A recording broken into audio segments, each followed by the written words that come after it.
Hello everyone, welcome back. Business communication में आज के लेक्चर में डिस्कस करेंगे फैक्टर्स अफेक्टिंग ओरल प्रेजेंटेशन।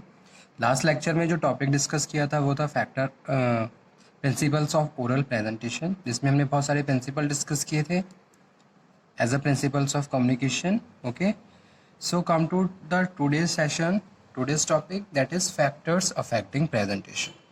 कौन कौन से फैक्टर्स हैं जो हमारे प्रेजेंटेशन को अफेक्ट करते हैं, ये और किस तरीके से ये हमारे प्रेजेंटेशन को इन्फ्लुएंस करते हैं, ये हम डिस्कस करेंगे हमारे आज के सेशन में। So let's cover.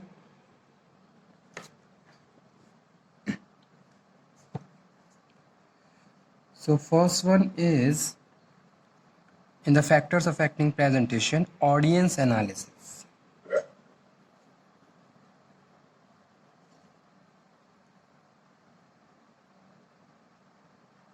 ओके, तो जो फर्स्ट फैक्टर है वो है audience analysis.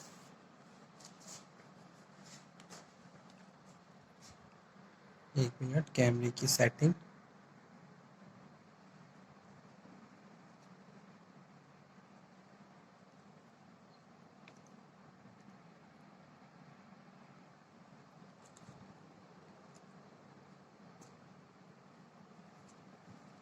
So if the speaker has analyzed the audience in proper way before presentation, his presentation will be more effective. जब भी प्रेजेंटेशन डिलीवर कर रहे हो तो आपको ऑडियंस को एनालाइज करना है, ठीक है, कि भाई किस तरीके की ऑडियंस के सामने आप प्रेजेंटेशन डिलीवर करने जा रहे हो। तो ये क्या है, ये अपने आप में एक बहुत मतलब कि एक तरीके से इम्पॉर्टेंट डिसीजन है।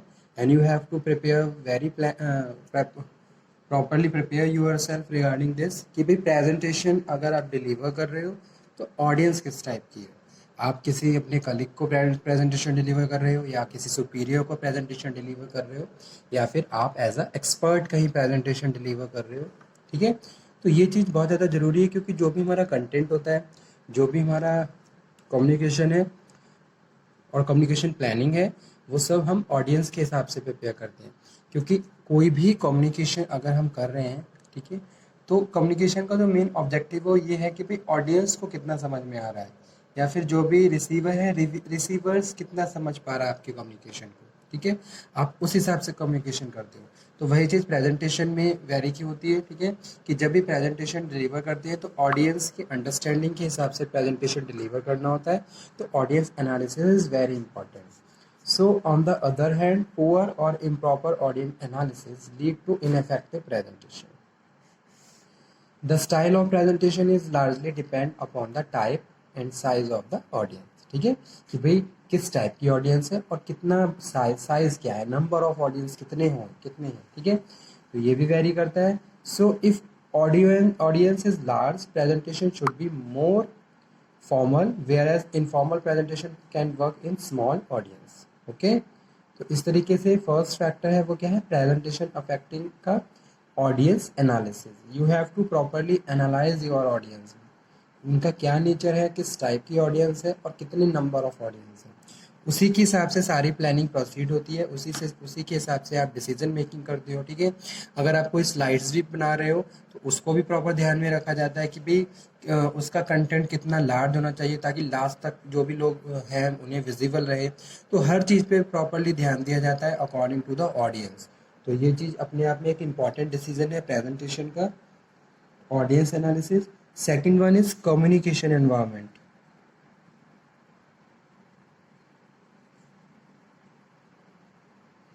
communication environment. So communication environment affect the effectiveness of the presentation. Much of the audience notice the physical things surrounding the speakers, the stage, lighting, arrangement, background, etc. Proper arrangement of these things can enhance the impact of presentation. ठीक है, तो जो भी surroundings है और जो भी ये सब चीज़ें अभी जो मैंने आपको बताई, ये वेल प्रिपेयर होनी चाहिए, वेल प्लेस होनी चाहिए, और प्रॉपरली इनका आपको एक तरीके से स्ट्रक्चराइज करना है, ठीक है। जैसे कि स्टेज क्या है, लाइटिंग फैसिलिटी, ठीक है, अरेंजमेंट किस तरीके से किया है, बैकग्राउंड में क्या क्या चीज़ें चल रही हैं, क्या चीज़ें प्लेस हैं, ये सारी चीज़ें प्रॉपरली प्लेस होनी चाहिए। अगर इनका प्रॉपर अरेंजमेंट नहीं होगा, ठीक है, पुअर अरेंजमेंट होगा, तो कहीं ना कहीं इसका इफेक्ट आपके प्रेजेंटेशन पे ही पड़ता है।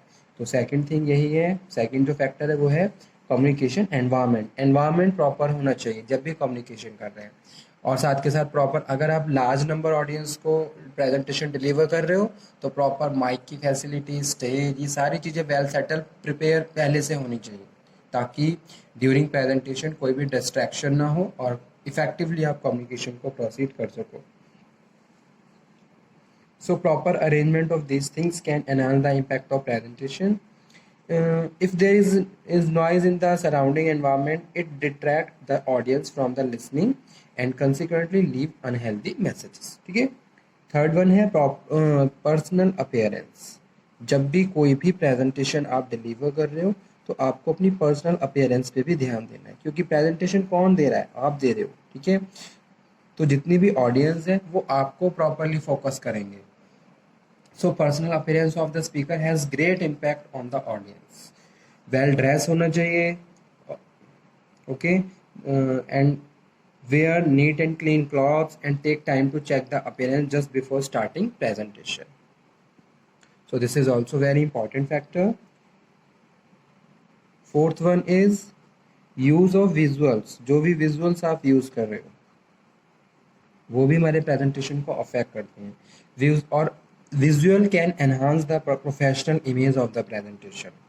Different research studies demonstrate that presenters using latest visual technique are perceived as a better prepared. Okay, तो जो भी लेटेस्ट टेक्निक है उसके हिसाब से आपको विजुअल एड्स यूज करनी चाहिए, more persuasive होनी चाहिए, more credible and more interesting than speaker who do not use visuals. Okay, so but visual work only if the technology on which they depend work well. Okay, so presenters should check the equipment in the advance before presenting. ठीक है, तो जितने भी equipments हैं जो कि आपके visual से रिलेटेड है, all equipment must be checked before presenting the present topic और द प्रेजेंटेशन। तो वो चीज़ यहाँ पे हम डिस्कस कर रहे हैं। उसके बाद है opening and closing of presentation, जो कि अपने आप में बहुत ज़्यादा इम्पॉर्टेंट है।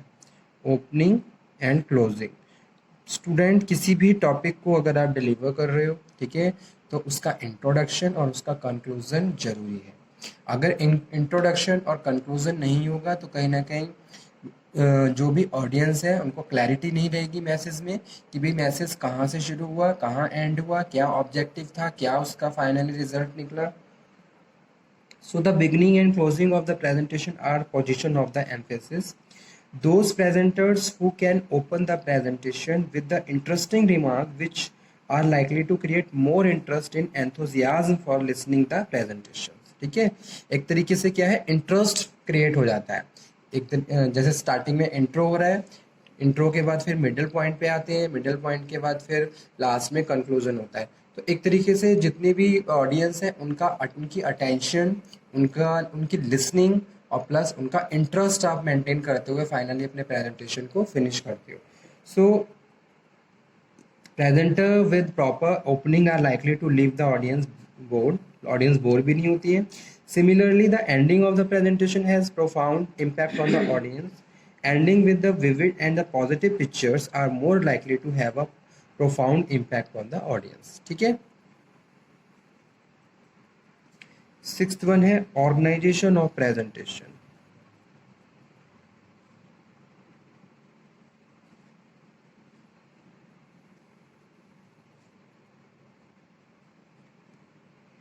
Clarity in presentation is essential that comes with the proper organization of information. जो भी information आप include कर रहे हो, जो भी information आप deliver कर रहे हो, that information must be organized and must be sequenced. Okay, so organizing the information in a proper manner that can make the message more understandable, keep the audience happy and boost the image of the speakers. Okay, proper organization of presentation enhance the effectiveness of presentation.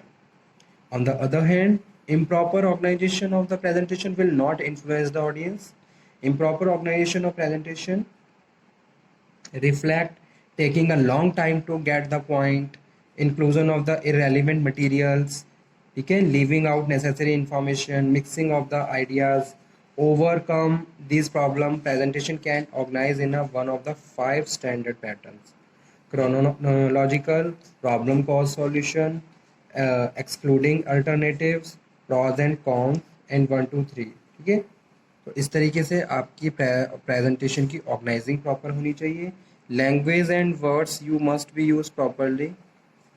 जो भी presentation का topic है, subject है, उसी के हिसाब से आपको लैंग्वेज और वर्ड्स यूज़ करने चाहिए. ठीक है, अगर प्रेजेंटेशन किसी स्टूडेंट के लिए कॉलेज इंस्टीट्यूशंस में हो रहा है तो उसके जो वर्ड्स हैं वो क्या होंगे, डिफरेंट होंगे. अगर प्रेजेंटेशन किसी कॉर्पोरेट, किसी बिजनेस पर्पज से हो रहा है तो वहाँ पे आपकी लैंग्वेज और आपके जो भी वर्ड्स हैं वो डिफरेंट होंगे. So the quality of the presentation is affected by the language and words. To make the audience understand the message, the speaker has to talk in the language known the audience, जिसमें audience interested है. To enhance the impact of presentation, he should choose the catchy word that appeal to the heart and emotion of the audience. If the language spoken by the presenter is different from the audience, language and words used are stereotyped. It is likely to have a least impact on the audience. ठीक है. Eighth one is quality of voice. Quality of voice must be proper. Quality of voice of the presenter affect the effectiveness of presentations. Voice modulation is likely to have a greater impact upon the audience, whereas monotonous voice will bore the audience. Okay, तो किस तरीके से आप बोल रहे हो, आपकी क्या वॉल्यूम है, कितनी क्या क्वालिटी है आपकी वॉइस की. After that, next one is body language. That is also very important decision. Whenever presenter present anything, their body language must be proper and formal. Effectiveness of presentation is also affected by the body language of the speaker. A speaker having eye contact with the audience, ठीक है, you have to make a proper eye contact. ऐसा नहीं कि आप इधर उधर देख रहे हो. To likely to impress the more than the speaker reading out the handout. जैसे कि बहुत सारे लोग ऐसे होते हैं, रीडिंग करते हैं पेपर्स पे. जब भी प्रेजेंटेशन है तो प्रेजेंटेशन में वो क्या कर रहे हैं, उन्होंने एक पेपर लिया, पेपर पे वो रीडिंग करना स्टार्ट कर दिया. डजेंट मैटर ऑडियंस का के साथ आई कांटेक्ट हो रहा है नहीं हो रहा है. तो ये सारी चीज़ें कहीं ना कहीं आपके प्रेजेंटेशन की इफेक्टिवनेस को डिक्रीज कर देती हैं. So you have to make a proper eye contact. A speaker looked more at the audience is जज बाय द बेटर इन्फॉर्म्ड. ठीक है, मोर एक्सपीरियंस. जितना ज़्यादा आप आई कांटेक्ट बना के कम्युनिकेशन करेंगे उतना ज़्यादा आपको हाई हाई रिमार्क पे काउंट किया जाएगा. ठीक है, जैसे कि भी बेटर आपके पास बेटर इंफॉर्मेशन है and more and more you have experience. So more honest and friendliness than a speaker who deliver the speech with less eye contact. With eye contact, member of audience feel that speaker is talking to them. ऐसा feel होता है audience को कि भी speaker हमसे बात कर रहा है और वो क्या है, एकदम अटेंशन वहाँ पे क्रिएट रहती है. और लास्ट है आंसरिंग क्वेश्चंस.